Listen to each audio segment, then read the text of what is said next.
Time for Business. Charles Pellegrin is joining us. He started today in Norway, the country, some good news for you, becoming the first in the world to have more electric vehicles on its roads than petrol-powered ones, Charles. That's right, Stuart. The Scandinavian country leading the way when it comes to the adoption of electric vehicles. But there's still some way to go. Let's look at the breakdown of vehicles offered by the country's road federation this week. Of the 2.8 million cars in Norway, 26.3% of them are full electric, which is slightly more than the 26.2% that are powered by petrol or gasoline. The most common type of vehicle, though, remains diesel cars at 34.8%, but it is predicted that they'll be overtaken by EVs in 2026. So Norway, pretty ahead of the pack then. Absolutely. Just to give you a sense of how far ahead Norway is, currently 90% of new vehicle sales in the country are electric, with an objective of ending the sale of petrol and diesel cars by next year. Meanwhile, globally, in comparison, 18% of new car sales are electric, according to the International Energy Agency. So Norway has the edge because it has offered very enticing government incentives for people to adopt electric vehicles. These cars are exempt from sales tax and emissions tax.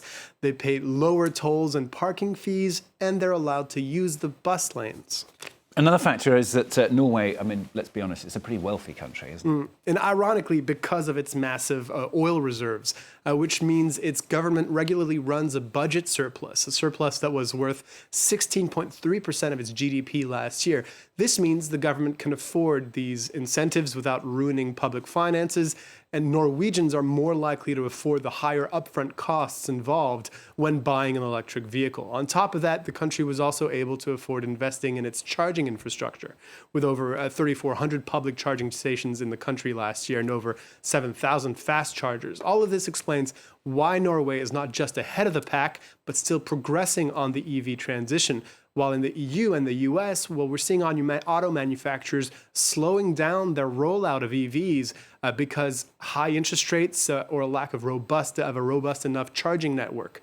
And one last thing, Norway's electricity mix comes mostly from hydro and wind power, so those EVs are definitely running on clean energy. That's good to know. Nice stuff. Look at the markets now. Hugely anticipated event is taking place later today. It's Fed Decision Day. This Hurrah. is a big deal for business journalists all around the world.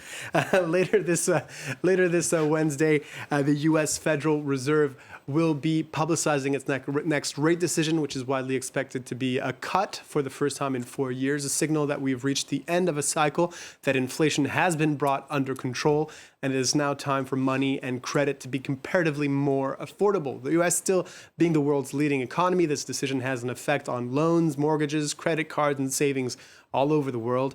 And as investors await that decision in Europe, we're seeing stocks trade mixed at the open. UK inflation data for August at 2.2%, unchanged from July, and ahead of the Bank of England's rate decision on Thursday, seeing the FTSE in London down 0.2% at the open.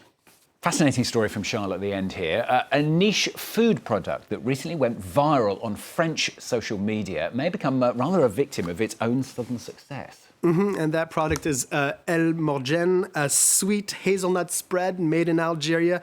And demand for it has skyrocketed recently after a slew of posts by TikTok influencers. That heightened profile, though, drew scrutiny from French regulators who've banned its import, citing EU food safety standards. Algerian regulators are now accusing France of trying to protect the dominance of European brands like Nutella. Brian Quinn has a story. In a small corner store in working-class Marseille, you can still find it. But if you want a jar of El Morgen, it'll cost you. 30 euros a jar? You've got to be kidding. It's like 50 cents at home.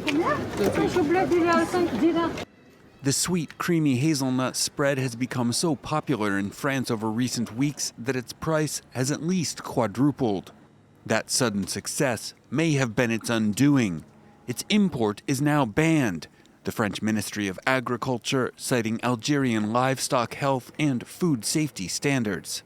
Algeria does not meet the conditions for a third country to export products to the European Union containing dairy ingredients intended for human consumption.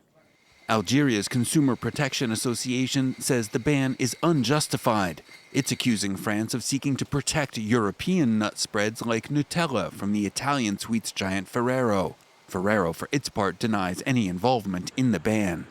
Across the Mediterranean, meanwhile, El Morjan's newfound celebrity has made it a source of national pride. I traveled 20 kilometers to find this. It's gotten famous abroad. It's a product of our country. The small family business that makes El Morjan in the Algerian city of Oran says the craze has driven its orders sky high around the world.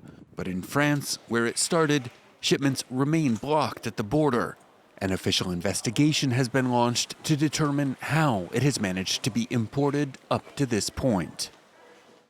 Well, Charles has given me the pot. Thank you, Charles. Apparently, you have to try it. So I'm going to do my best. I'm not a great fan of things like this, so we'll see.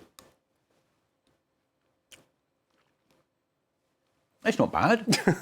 It's not bad, sweet. actually. It's sweet. It's sweet, but I mean, it's sort of similar to Nutella, but slightly, I don't know, I was going to say slightly peanutty, but anyway. Okay. If we could just stop there and then the rest of the pot, that would be great. Charles, thank you very much. Charles Pellegrin with the business on France 24. If I can get my words out, it's very sticky.